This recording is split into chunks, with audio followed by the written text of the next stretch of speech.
এই প্রিপারেশনটা কেমন ছিল? সাকিব ভাই আসলে শুধু একজন নায়ক না, উনি অনেক ভালো অভিনেতা, সেটা উনি দিন দিন বারবার প্রমাণ করছেন।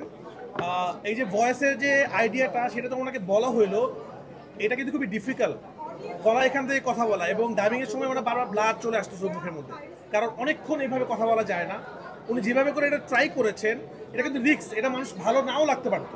একটা মানুষ পুরোটা কথা বলছে গলা থেকে আসলে, এবং যে চুলের কাটিং, যেরকম ডার্ক মেকআপ উনি আসলে, এবং উনি যে ম্যাজিকটা দেখালো, এটা আসলে উনি দেখিয়ে দিল 26 বছর পর উনি নিজেকে বারবার নতুন করে আবিষ্কার করছে। এবং আমি বলবো যারা ছিল এখানে সবাই জানে সাকিব ভাই যে কি কষ্ট করেছে।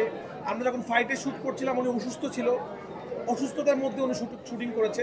তো আমি বলতে চাই তো তাণ্ডবের অল ক্রেডিট সাকিব খানকে দিতে হবে, কারণ উনি প্রথমত সিনেমাটাকে টেনে নিয়ে গেছে, তারপর ওনাকে সহায়তা করেছে সাবিলা, জয়াপু, বাবু ভাই থেকে শুরু করার যারা অভিনেতা অভিনেত্রী। আমার মেন সেনাপতি যদি মেন মানুষটা যদি ভালো কাজ না করতো, তাহলে বাকি কিছুই হতো না।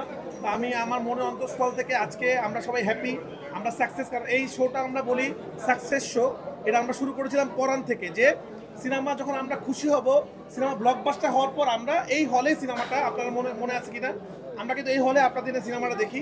আমরা খুবই হ্যাপি। সাকিব ভাইয়ের বাসায় একটু প্রবলেম হওয়ার কারণে উনি একটু আগে বের হয়ে গেছেন।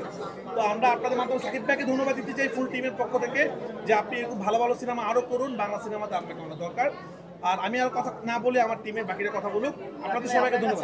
সবার শেষ একটা প্রশ্ন আপনাদের কাছে যাচ্ছে, যে আপনার চলচ্চিত্রের মাধ্যমে, তাণ্ডবের মাধ্যমে বাংলাদেশের চলচ্চিত্র ইউনিভার্সে যুক্ত হলো, এই আপনার হাত ধরে শুরুটা হলো, এই প্ল্যানিংটা নিয়ে যদি একটু বলেন। এটা আমি আগেই বলেছিলাম যে আমি একটা ইউনিভার্স ক্রিয়েট করব, সারা পৃথিবীতে সেটা হয়।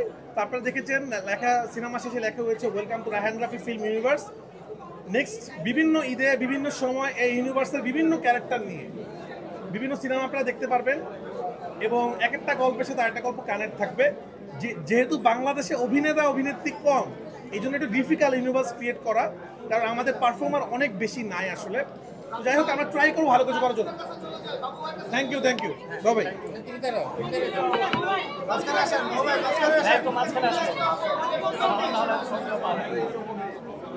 প্রশ্নটা কি? একটু অভিজ্ঞতা জানতে চাই তাণ্ডব নিয়ে, এবং আপনিও খুব গুরুত্বপূর্ণ একটা চরিত্রে ছিলেন। সব মিলিয়ে আপনার কো আর্টিস্টরা সব, আপনি নিজেও নামি দামি, আপনার কো আর্টিস্টটাও নামি দামি, সব মিলিয়ে যদি একটু বলেন এক্সপিরিয়েন্স। না, প্রথমে ধন্যবাদ দিই আমাদের ক্যাপ্টেন রাফি। ক্যাপ্টেন চলে গেছে, তো রাফির সঙ্গে আমার একবারে শুরু থেকেই কাজের অভিজ্ঞতা। রাফির সঙ্গে আমার একেবারে রাফির প্রথম ছবি থেকেই তার সঙ্গে আমার কাজের অভিজ্ঞতা, এবং একটি চমৎকার বোঝাপড়া আছে, আমার হিস্ট্রি আছে। আর সবচেয়ে বড় কথা যে আমাদের চলচ্চিত্র তো ঘুরে দাঁড়ানো শুরু করেছে।